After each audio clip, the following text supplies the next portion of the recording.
I have the immense pleasure and honor to introduce you now to the next step. It's a kind of surprise for all of you. I'm going to give the floor to EU Deputy Mounir Satouri, who joined us, and I will share later what NCP is doing on ICGAO. Monsieur le député, je suis infiniment honorée de vous recevoir. Je n'ai pas dit à mes collègues ce que vous alliez dire, mais nous l'avions annoncé lors d'un événement sur lequel je reviendrai tout à l'heure en juin dernier. La mission diplomatique du Vanuatu était en ligne et c'est la nuit au Vanuatu. Ils sont quand même restés en ligne. J'ai l'immense plaisir de vous donner la parole. Monsieur Mounir Satouri, député européen, Vert au Parlement européen. Merci, Émilie, et je te remercie énormément de m'avoir proposé de participer à votre rencontre aujourd'hui, et puis surtout d'avoir accepté d'organiser un événement au Parlement. J'en dirai un petit mot. Bon, moi, je vous parle à partir de la Seine-et-Marne. C'est un des 8 départements franciliens. La Seine-et-Marne a tout le potentiel pour participer à l'autonomie alimentaire de l'Île-de-France, et pourtant, ce département subit les pollutions liées à l'activité routière des différentes autoroutes qui le traversent, la pollution aérienne liée à l'activité de l'aéroport de Roissy, le lobby de l'enfouissement qui détruit des terres agricoles qui pourraient participer à notre autonomie alimentaire. Bref, un territoire où la mobilisation pour les droits des générations futures prend tout son sens. Et donc, c'est un vrai plaisir de vous parler à partir de là aujourd'hui. Je tiens à féliciter la Charte d'excellence de Normandie sur la paix et de tous ses participants aux travaux accomplis. J'accueillerai, je l'ai dit, un événement au Parlement européen au mois de novembre qui visera à inciter un maximum d'États membres de l'Union européenne à faire des soumissions à la Cour internationale de justice concernant l'affaire climatique initiée par le Vanuatu. Voilà, c'est dit. Évidemment, l'invitation est ouverte à toutes et tous. Nous le savons, vous le savez, malheureusement, la France a été condamnée le 3 février 2021 pour inaction climatique. Une victoire importante de toutes les militantes et les militants pour cette cause juste, et notamment les militants actifs au sein de l'affaire du siècle. La démarche du Vanuatu porte la bataille juridique maintenant devant la Cour internationale de justice. Et nous avons besoin que l'avis rendu par cette Cour soit un électrochoc pour tous les États, évidemment, mais surtout pour les États les plus responsables de ces émissions. Je travaille depuis 2019, depuis mon élection au Parlement européen, sur les droits sociaux, mais aussi sur le droit humain. Et j'ai la conviction profonde qu'il n'y a pas de justice climatique sans droit humain. Donc aussi, il est très positif que la question amenée par le Vanuatu porte non seulement sur les obligations des États envers les autres États, mais aussi envers les générations futures et les peuples et les individus. C'est aussi ça, le droit humain. On ne peut pas oublier, évidemment, le déséquilibre étatique dans les responsabilités climatiques. Les inégalités entre territoires sont extrêmes. Les États-Unis représentent à eux seuls 20,3% des émissions émises depuis 1850, suivi de la Chine à plus de 11%, la Russie 6%, et si on ajoute le Brésil et l'Indonésie et l'Allemagne, on arrive à plus de 50% des émissions.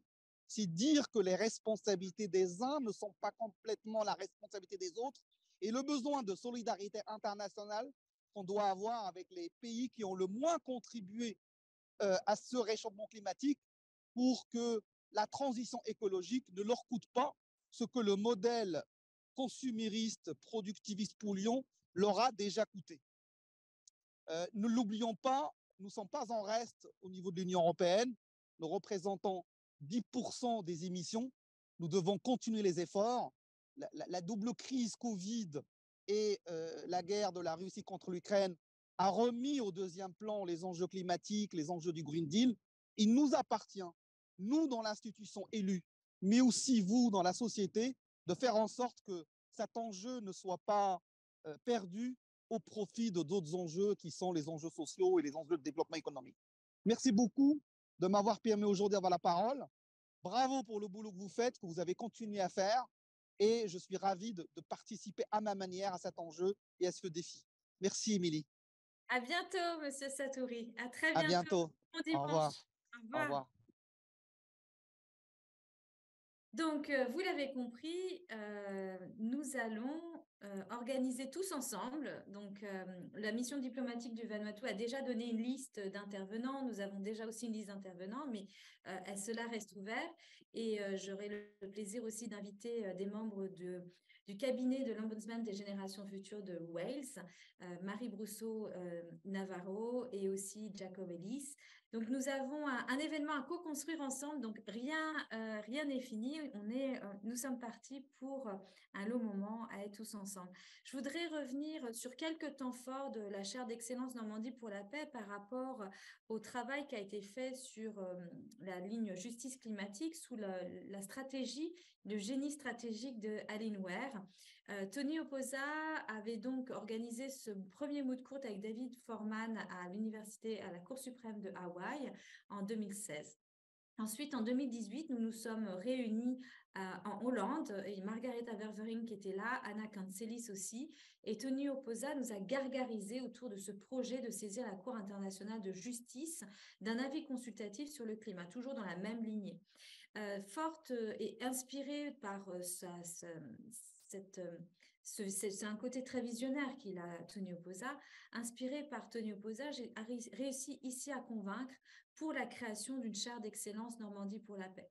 Et le noyau dur de création de la chaire, c'était vraiment Tony Oposa et la campagne internationale de justice climatique. Et d'ailleurs, c'était sa leçon inaugurale lors de la création de la chaire qui a été rendue, qu'il a menée ici en septembre 2019 à la région Normandie, en présence de la presse, en présence du CNRS, en présence de représentants des différentes institutions qui portent la chaire d'excellence Normandie pour la paix, l'Université de Caen, la région Normandie et notamment son vice-président François-Xavier Priolo, auquel nous devons tant et tout, pour être tout simplement sincère, nous lui devons absolument tout à François-Xavier Priolo qui nous a laissé vraiment les commandes en pleine liberté scientifique pour œuvrer pour ce message de paix avec la Terre et de promotion des droits des générations futures. À peine la chaire créée en septembre 2019, donc à l'issue du second Forum mondial Normandie pour la paix, nous sommes allés avec Tony Oposa à la COP Climat qui s'est tenue à Madrid. Et là-bas, il a réalisé un side event sur le projet de saisir la Cour internationale de justice de cet avis consultatif et nous y avions rencontré Solomon Yeo. Mais je reviens un peu en arrière. En septembre, juste après la leçon inaugurale qui s'est tenue ici en Normandie, nous avons décollé ensemble avec Tony Oposa pour New York. Et là-bas, Tony Oposa a fait la tournée de grandes universités telles que Pace University, Columbia, également le centre Sabine Center of Climate Justice. Nous sommes allés à Harvard présenter cette communication. Nous sommes allés au Boston School of Economics. Et donc, il a gargarisé, il a alerté, il a mobilisé, il a inspiré les plus grandes écoles aussi aux États-Unis. Après, donc, nous sommes allés à la COP Climat à Madrid, où un side event entier était dédié à ce sujet. Il a ouvert cet événement. Et après, la consigne de Tony Oposa était vraiment de laisser le lead à la jeunesse qui avait ici un plaidoyer absolument historique et formidable à mener. Notre aide a été très humblement de soutien, d'aide pour organiser des webinaires que tout à l'heure Aline Ware a évoqué, pour soutenir la publication, pour soutenir des traductions, notamment la dernière que j'ai proposée, que c'était en langue arabe, parce qu'on publie en anglais, en français, en espagnol, mais la langue arabe était encore longtemps mise de côté. Et donc, soutenir, si possible, la des voyages, soutenir aussi pour que le mouvement français What You for Climate Justice puisse se développer. Donc, un soutien en coulisses et une diffusion la plus large possible.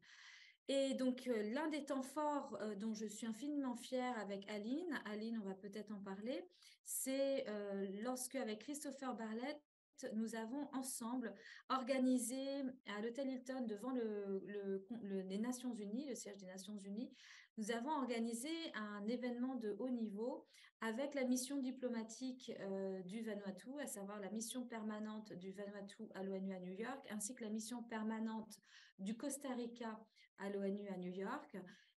Nous avons ensemble créé un temps fort qui allait couvrir les stratégies, les problématiques dont nous allons discuter maintenant dans les questions-réponses de cette saisine de la Cour internationale de justice au sommet de l'avenir. Aline, je te laisse mettre du temps. Peut-être qu'on répond questions-réponses et on terminera sur le sommet de l'avenir et notre événement.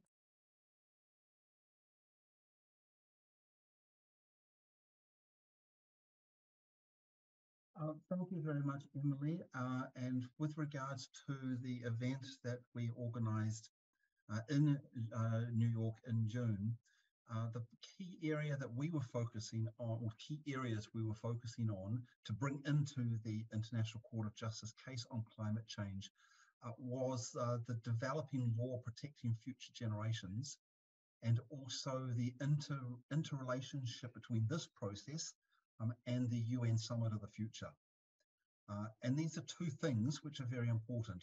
So the rights of future generations is something which normally Chair for Peace has had an expertise, and particularly Professor Gaillard, who is one of the world's experts on the rights of future generations. And in seeing that, over the last 2 decades, the international law protecting the rights of future generations has developed considerably. But even back when we were taking the case in the International Court of Justice against nuclear weapons in 95, and the decision came in 96, the court was already looking at the rights of future generations. And you can see that in both the deliberations of the court and also in the dissenting opinion from Judge Weeramanchi. But in the deliberations, the final decision of the court mentioned a number of times the rights of future generations and how events or behaviors that impact on future generations, like nuclear weapons, and the court affirmed that the destructive impact of nuclear weapons cannot be contained in time nor space. When there is something like this which impacts on future generations, there is a responsibility to prevent this from happening in order to protect future generations. So this principle has already been played out in the court. And the ICJ case on nuclear weapons, the advisory opinion on the legality of the threat of use of nuclear weapons, is not the only case that the court has discussed the issues which impact on future generations and the responsibilities to protect future generations. Here we have now an issue, climate change, which is, of course, impact of future generations. The law has developed a lot more. There is an opportunity to consolidate that, to clarify it, and to bring in not just the negative obligations, but also remedies, which again, I'm going back to what Professor Robinson says. The purpose of this case is not just to say what is bad, it's bad pumping more carbon into the atmosphere and hurting the climate, but how are we going to get out of this mess? And what are the obligations? And those obligations are primarily on states, but not just on states. They're actually also on other authorities, whether it be city authorities, regional authorities, corporations. The obligations are universal. And those obligations are to ensure, adopt policies, processes that will remove this threat to the future generations of climate change. Now, as Professor Robinson says, that doesn't happen immediately. It's going to be happening over time, but this is a really important part of the case. And that's why the legal work that normally Chair for Peace has been doing, in particular Professor Gaillard, on the rights of future generations, the work that Judge Weeramanchi was doing on rights of future generations when he was a member of the court is so important, and I think it's going to be expanded a lot. And that's something which we're taking forward into the court. And then the connection with the Summit of the Future is that the court may not have come to its decision by the time of the Summit of the Future. That will be September 2024, but it'll be a long way in the deliberation process. So already there'll be a lot of things identified in the submissions, in the counter memorials to the submissions, and if the oral hearings have happened by then, also in the oral hearings. So the law that has been developed, clarified, advanced in this case should swing into the Summit of the Future to ensure there's a much stronger political imperative for adopting policies at the global level. Now, we know that the Summit of the Future itself will have difficulty adopting a lot of concrete things because it's based on consensus, but it will provide the opportunity for like-minded states to be coming forward. There are already like-minded states, for example, the Beyond Oil and Gas Coalition, that could be elevated through both this case and through the Summit of the Future. So that's why we're seeing this court case is not just in isolation, it's associated with the other opportunities to take these forward. And I think that also is part of a response to the question that Rebecca asked, which is, what else is going to happen? What else is there in place? Structured mechanisms to ensure that strategic engagement continues throughout the policy cycle, not just to ensure a decent decision from the court, but that will have an impact. So I've mentioned a couple: the Summit of the Future, the importance of parliamentarians. Of course, what happens when the court gives its decision is it gives its decision primarily to the UN General Assembly, because it was the UN General Assembly that requested the opinion. So the UN General Assembly will have a responsibility to respond to that. And we need to come in as civil society again with our governments to ensure that the UN General Assembly follow-up to the decision from the International Court of Justice is going to be strong, is going to be constructive, is going to include aspects of remedies, and that will help feed into the other UN processes, whether it's the COP processes, other summits, the Sustainable Development Goals and their implementation, etc. That's in a sense my response to those questions. I might just swing back to our panelists to see if they've got any closing comments, because I think we're coming near to the end of time, including any further comments with regards to Rebecca's question. And maybe I go first to Yule, if Yule is still here. Yes, I see Yule. Yule, do you have a closing comment, including a response to Rebecca's question? Yeah, thank you, Alan. No, just a big thank you to everyone. And I think earlier I hadn't thanked Emily and the NCP for the invitation to join today. I really appreciate, that you have always listened to us, invited my colleagues and myself to events, and maybe worked with us eye to eye. I think it's such a, thank you for that question. I think that's something that we definitely struggle with too every day. Also seeing I think kind of law, this very permanent bigger thing, and how can different policy ideas fit into that.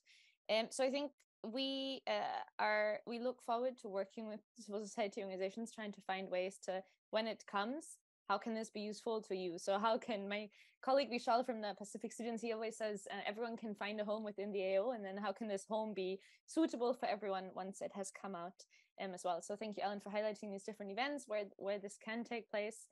But we've also always said we're not trying to kind of create a parallel process, but just support work that's already ongoing. So in kind of policy work that you're already doing or advocacy, how can the AO help or propel that forward, the work that you do, provide additional arguments, additional fuel maybe. I think that's a work in progress for sure. And thank you for asking that question. Thanks, Alan. Okay, thank you, Yule. And Professor Robinson, closing comments and or response to Rebecca's question. Oh, thank you very much. One thing that when the advisory opinion comes out, we can begin to do at once is call for the abolition of all subsidies, governmental financial subsidies for fossil fuels. That can be done instantly. You just need a national legislation, or to have a court rule that they are unconstitutional as a violation of people's rights. And then the subsidy could be redirected into adaptation and helping those who are harmed by climate change. It is absolutely absurd that we subsidize fossil fuels right now all around the world, and that should end. So I do think there are some things that can happen soon or quickly, even though the transfer out of fossil fuels will have to take a little while as a mechanical or a practical measure. But I too want to join in thanking everyone. This is a relay race. When we think about future generations and our ancestors, we are in a relay race, passing the baton on from one generation to the next. And it's been great fun to be part of a generation that's passing itself away. But we did do a lot in my generation in building environmental law and building universities and so on. And now we have to get rid of climate change. It won't be anything we get rid of quickly, but we will learn how to do it.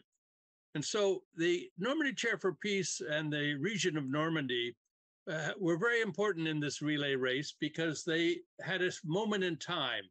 As Emily has described it, Tony Oposa was very brilliant in seizing this moment in time and realizing that by working with youth around the world through the moot courts and others, by the summer school, by working with organized youth, the wonderful work that Yuli has done, and also Nicole Ponce and all the other youth, this is part of that relay race. And the Normandy Chair for Peace and the French National Research Center, CNRS, and all those who made it possible are part of an important transition in history.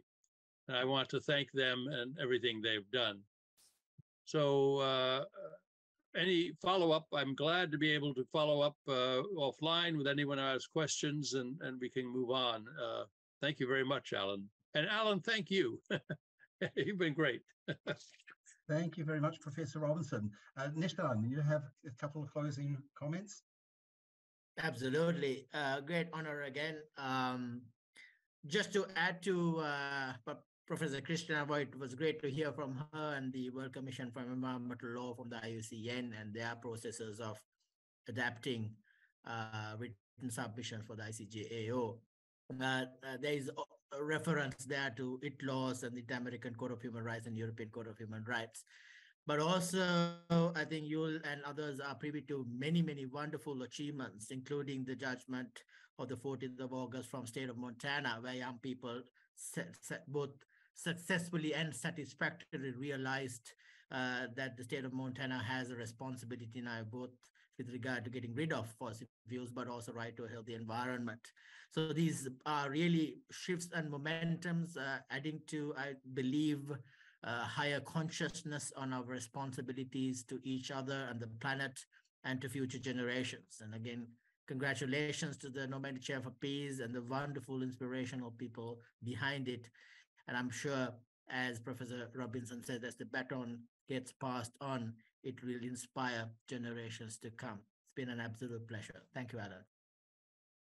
Thank you very much, Nishan. And just before I pass back to Professor Gaillard to close this session, and I think close the event, I think this is the last session for the event, I just want to add, my thanks and commendations to the incredible leadership from Normandy Chair for Peace, from Tony Oposa, from Professor Robinson, but particularly from Emily Gaillard, who has done so well in bringing key political visionaries, legal experts, young voices, academics, students, activists, in the field, a range, an incredible mix, UN officials, incredible mix of people to make this work very real.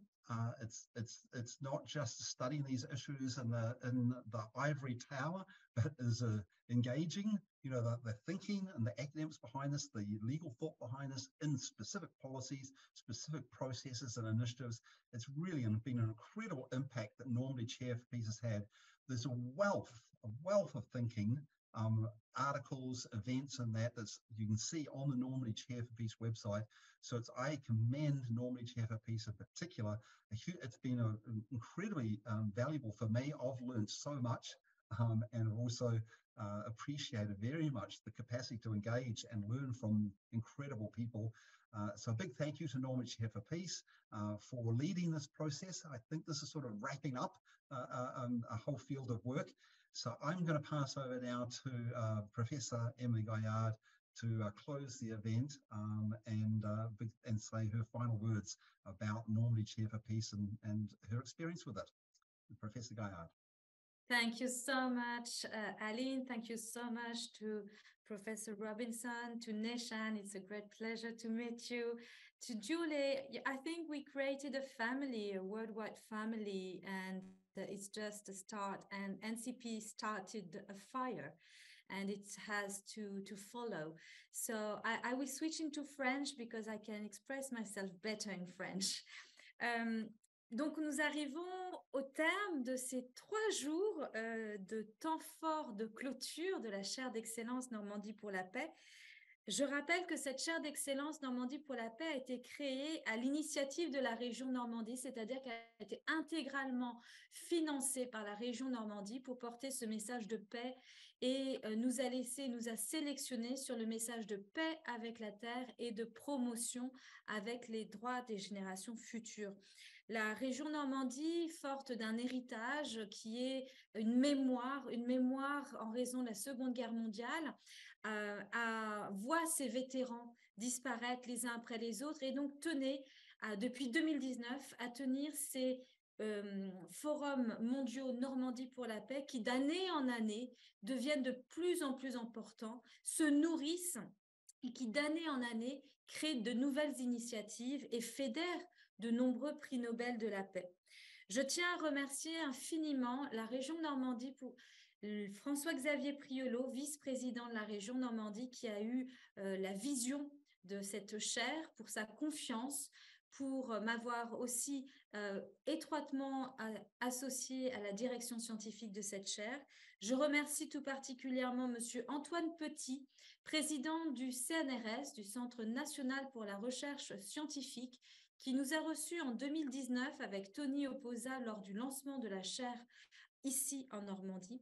Je remercie infiniment l'Université de Caen et l'ensemble des institutions, que ce soit le président et les différents vice-directeurs, qui se sont tous notamment déplacés ici pour accueillir et ouvrir l'université d'été de la chaire d'excellence et qui ont, malgré des changements donc, de mandat, été réactifs et nous ont apporté leur soutien. Je remercie toutes celles et ceux qui se sont déplacés en Normandie, que ce soit aussi des caciques, ces chefs autochtones du Brésil, en délégation avec Planète Amazon. Je remercie les étudiants de l'université d'été. J'ai été très heureuse et émue de revoir ce documentaire préparé avec passion par Musadak Sultan, qui n'a pas compté ses heures et qui a fait 3 documentaires. Le premier a été diffusé hier à l'occasion de la restitution de nos travaux sur la boussole des possibles de Mireille Delmas-Marty. Le second a été diffusé aujourd'hui sur l'université d'été de la chaire d'excellence. Et le troisième sera un résumé de ces 4 ans.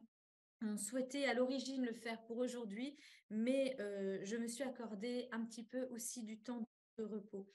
Nous avons donc passé 3 jours à revoir ensemble comment la chaire d'excellence, non seulement par sa structure qui n'est pas hiérarchique, on voit bien qu'il y a 3 codirections scientifiques, des couleurs différentes, des textures de diplomatie scientifique différentes, des attachements à former des avocats, des magistrats ou encore des défenseurs des droits de l'homme, on l'a vu hier.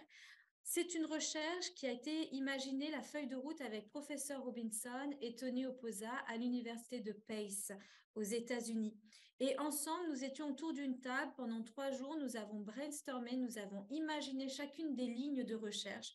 Et toutes ces lignes de recherche étaient quand même ont toutes été menées à bien, vont donner lieu à la publication d'environ une 15aine d'ouvrages qui sont tous actuellement en échange avec l'éditeur. Donc, vous allez encore entendre parler de la chaire Normandie pour la paix, même après sa clôture, car les ouvrages vont tous être publiés entre septembre et mars-avril 2024. Nous avons donc une collection très large d'ouvrages que nous laissons justement pour l'avenir, une collection d'ouvrages qui se veut durable. Nous avons élaboré des lignes de recherche sur le droit en train de se faire. C'est le credo du Collège de France, enseigner la science en train de se faire. Et je pense que la spécificité de la chaire Normandie pour la paix a été aussi d'aller sur des thèmes innovants. Les indicateurs juridiques de Michel Prieur, qui a été présenté la première journée, avec des ouvrages qui sont open access sur le site Internet. L'intuition de recherche était la suivante. Nous avons des indicateurs économiques pour comparer la bonne santé économique des États, nous n'avons pas d'indicateur juridique pour vérifier si le droit de l'environnement est effectivement appliqué dans les États. Et ce travail a donné lieu à un ouvrage publié en anglais, en français et en espagnol, disponible en open source et diffusé au programme des Nations Unies pour la protection de l'environnement. Nous avons aussi placé cette chaire d'excellence sous le prisme de la décolonialité. Il y a un besoin de décolonisation de la pensée et des institutions. D'ailleurs, Nishan tout à l'heure disait que peut-être pour que le ICJ, il faudrait penser comment représenter les peuples autochtones. Je me demandais si la Commission mondiale pour le droit de l'environnement de l'UICN a pu être admise, est-ce que le collège des peuples autochtones de l'UICN pourrait l'être? C'est une question naïve que je poserai au professeur Robinson.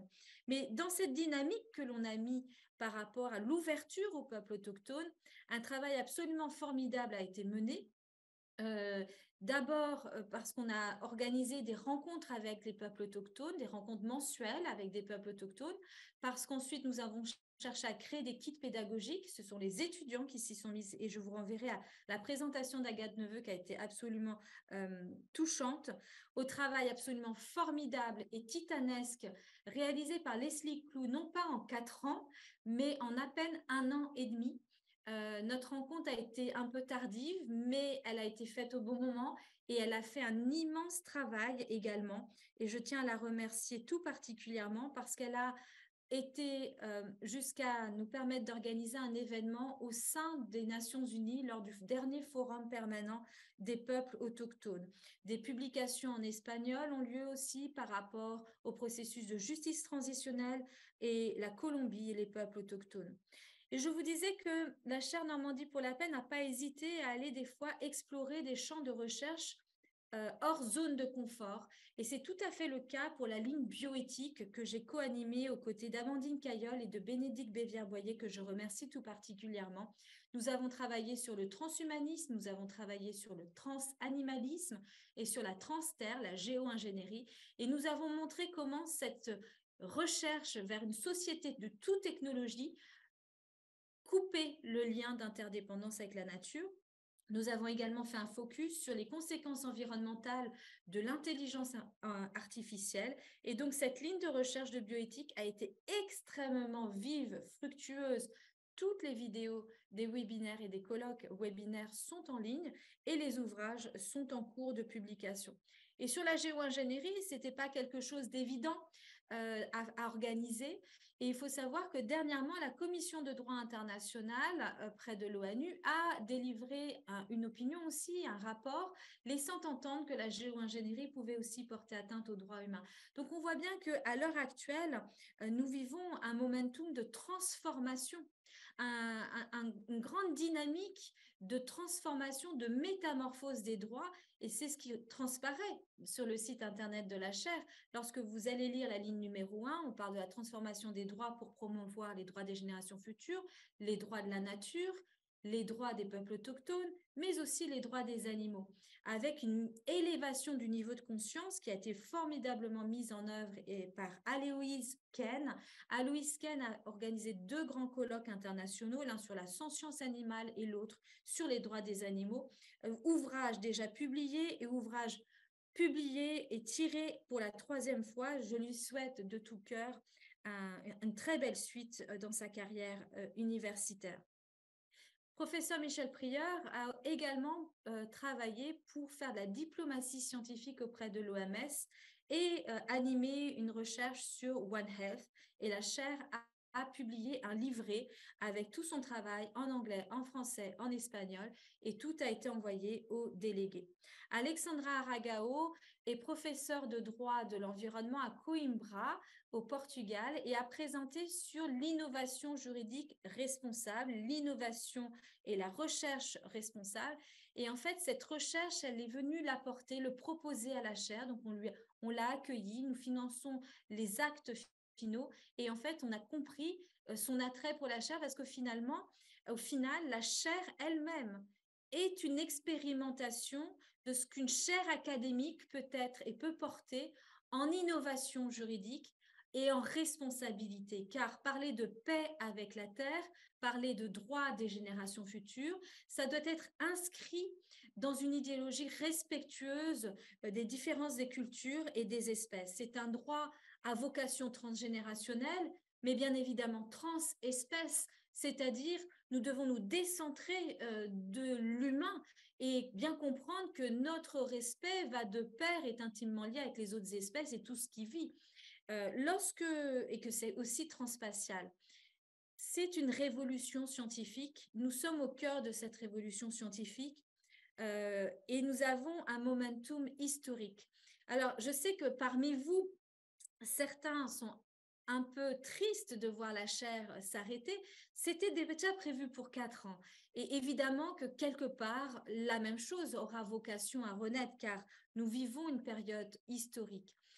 Nous avons aussi dans la chaire une ligne dédiée à la boussole des possibles du professeur Mireille Delmas-Marty qui permet de donner à voir comment, dans une approche holistique, ce droit des générations futures joue-t-elle un petit souffle pour justement amener une mondialisation apaisée, ce qu'elle appelle une mondialité. Cette mondialité, qui est une mondialisation apaisée, qui respecte l'humain et qui respecte les autres espèces, doit, à mon sens aussi, s'accompagner d'un processus de décolonialité des droits. Quelque part, peut-être, pour faire écho à ce que disait Christina Vogt, peut-être que la chaire Normandie pour la paix sera un jour présentée comme Good Stories, qui tient tant à cœur à Tony Oposa. Et enfin, hier, j'ai eu l'immense plaisir de revenir sur le bilan du professeur Robinson, qui a mené tout au long de la chaire d'excellence Normandie pour la paix une recherche inscrite dans la diplomatie scientifique de haut niveau, c'est-à-dire l'organisation d'événements en table fermée, des organisations d'événements au contraire publics ou encore des missions à l'étranger comme à Stockholm +50. L'événement qu'il a organisé particulièrement au musée à Marseille, le MUSEM, avant le colloque mondial de l'UICN, a été un temps fort incroyable. La chaire d'excellence a donc effectivement fourni des moyens, mais le programme manié avec génie, les lignes de recherche de la chaire, les chercheurs et les personnalités qui étaient présentes à Marseille, ça a été un temps fort particulièrement vivifiant. Nous avons également été réunis à Mohawk Mountains House et ça a été aussi un temps fondateur. Et je pense que le professeur Robinson a cette vision de semer des graines d'avenir et qu'en fait, chaque événement qui a été organisé, au-delà du haut niveau intellectuel humain, initie un cycle vertueux et qui annonce d'autres événements. C'est ainsi que, grâce au professeur Robinson, j'ai pu rencontrer le recteur et doyen de la faculté de droit de l'Université de la paix des Nations Unies. Je remercie Narinder Kakkar pour son rôle absolument remarquable en ce sens. Et nous lançons l'appel à tous les collègues qui peuvent nous écouter à la co-création, soit d'un Erasmus Mundus, ou alors pour les accompagner pour créer des programmes de master, de formation. Ces formations, finalement, on le comprend bien, le temps est venu, je ne sais pas si vous avez le même mouvement dans vos pays, mais en France, les étudiants, les ingénieurs des plus grandes écoles d'ingénieurs, soit désertent, soit dénoncent lors de la cérémonie du diplôme de ne pas avoir été formés pour préserver la planète et d'avoir été formés aux mêmes techniques d'ingénierie non écologiques. Peut-être que le temps est venu de créer une grande école, un grand institut où on n'enseigne pas seulement la transition, parce que le temps n'est plus à l'enseignement des transitions, le temps est à l'enseignement du génie écologique, que ce soit le génie par rapport aux sciences dures ou aux sciences humaines. Le droit des générations futures est une toute petite branche. Il y a l'économie aussi que Tony Oposa avait proposé d'étudier les sciences économiques de la conservation, de la protection, de la restauration de la nature. On a besoin de finances qui soient placées sous ce paradigme écologique. Et j'en parlais dernièrement sur les réseaux sociaux, l'ingénierie elle-même. Il y a la géo-ingénierie d'un côté, mais l'ingénierie écologique existe. Je vais dédier tout particulièrement pendant ce propos de clôture une pensée à mon père qui a dédié sa vie à faire des énergies renouvelables dans les années 80. Et dans les années 83-84, aux côtés de la reine du Lesotho, du ministre de l'Environnement du Lesotho, alors qu'il était fonctionnaire pour l'UNESCO, il a créé une petite usine de méthanisation, ce qu'on appellerait du low-tech aujourd'hui, parce que c'était un trou dans le sol, et il proposait aux paysans de placer le fumier dans ce sol. Il a raccordé chacune des maisons en toit de chaume et d'argile à ces canalisations. Et aujourd'hui encore, j'ai eu dernièrement des nouvelles, cette usine de méthanisation fonctionne. Donc, on voit bien que l'ingénierie écologique existe. Aussi, Sila El-Kasmi, qui s'avère être ma meilleure amie du lycée, a eu un prix international pour de la chimie verte. Elle a inventé un processus pour rendre le bois imputrescible par de la chimie verte, c'est-à-dire un mélange d'huile, de citron et que sais-je encore, puisque la formule, bien évidemment, est secrète. Donc, il y a aussi, et mon message est le suivant, il y a au-delà du droit, il y a tout un immense travail à faire pour imaginer un enseignement de la vie durable sur Terre. Car de l'autre côté, il y a d'autres récits technophiles qui vont encore plus loin pour toujours faire plus d'extraction, pour toujours aller plus loin dans la transformation de l'humain, dans la transformation des animaux, dans la transformation de la Terre. Et il y a un moment donné, ces deux récits vont se rencontrer frontalement. Et si l'on veut garder les horizons de l'avenir ouverts, il est temps d'accompagner aussi dans l'enseignement ces transformations. Je remercie également tous les professionnels du droit qui ont fait confiance et qui ont travaillé avec la chaire d'excellence Normandie pour la paix. Je pense au Conseil national des barreaux, puisque le Conseil national des barreaux a adopté une motion sur le droit des générations futures. Nous avons travaillé plus d'1 an et demi, nous avons fait plus de 25 auditions, nous avons rédigé ensemble ce rapport. Les avocats de la commission prospective du Conseil national des barreaux, sous la présidence de Sophie Ferry, n'ont pas cessé de travailler, n'ont pas compté leurs heures. Je remercie également Anne Eastwood, alors qu'elle était haut-commissaire aux droits de l'homme à Monaco, pour son invitation et pour son engagement pour le droit des générations futures, puisqu'elle a réussi à réunir l'Association francophone des médiateurs et des ombudsman à adopter une déclaration à Monaco pour le droit des générations futures. Je remercie tout particulièrement Antonio Benjamin, qui m'a ouvert aussi les portes du Global Judicial Institute à plusieurs reprises pour présenter les travaux sur les droits des générations futures et ainsi partager une certaine analyse, c'est-à-dire l'approche transgénérationnelle des droits auprès des juges des cours suprêmes du monde entier. Je pourrais aller encore plus loin. Je remercie aussi les corps diplomatiques. Monsieur Bisson, qui était l'ancien attaché diplomatique auprès de la préfète de Normandie, qui, en coulisses, m'a énormément soutenue dès lors qu'il y avait des événements internationaux et qui, je sais, a suivi de près et de loin les activités de la chaire d'excellence Normandie pour la paix. Parmi les corps diplomatiques, un remerciement tout particulier à Sabine Vermillard, qui est chargée de la coopération à l'ambassade de France du Pakistan, pour son soutien pour la délégation pakistanaise à l'université d'été, pour son enthousiasme à suivre les travaux de la chaire, pour son soutien à nouveau lors de l'envoi et l'accueil de Musadak Sultan ici en Normandie pour réaliser les documentaires, et pour son invitation pour ma prochaine visite en présentiel au Pakistan en décembre prochain. Je vais terminer et à présent en remerciant le professeur Nicholas Robinson qui, avec Tony Oposa, a été un mentor absolument incroyable. Je pense que c'est une chance qui n'arrive peut-être pas 2 fois dans une vie que de pouvoir travailler avec des mentors comme vous. Professeur Robinson avait une intelligence et une capacité à être visionnaire, une inspiration. Vous êtes aussi un modèle dans le savoir-être et j'espère à mon tour pouvoir relayer auprès de la jeunesse votre manière de mentorer.